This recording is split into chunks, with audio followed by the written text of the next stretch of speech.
In 1960, a teenage girl was out camping with 3 of her friends when she woke to the sound of footsteps at about 4 in the morning. Due to the isolation of their campsite, she immediately knew something was wrong. She tried to shake her friends awake, who groggily sat up, questioning what was going on. Before she could answer, something hard swung through the side of the tent, striking one of the teenagers with potentially lethal force. They desperately tried to scramble out of the entrance, but the attacker kept swinging, forcing them to stay put. The attacker then pulled out a knife and once again started slashing at the tent. After a few swipes, there was enough of an opening for the teenagers to fight back. They tried their absolute hardest, but being caught off guard and tangled in the remnants of a 4-person tent didn't give them much of a fair fight. But one of the boys, Niels Gustafsson, caught a glimpse of the attacker.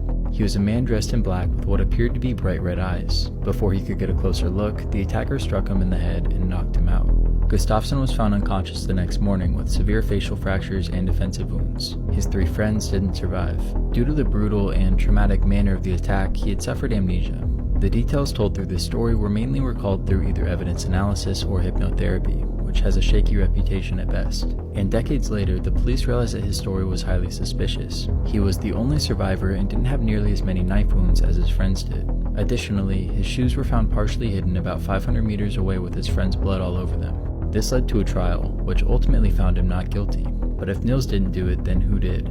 Well, one person noticed that in this photo of one of the teenagers' funerals, there appears to be a man who nearly perfectly matches the police sketch. Despite this, nobody could confidently identify him.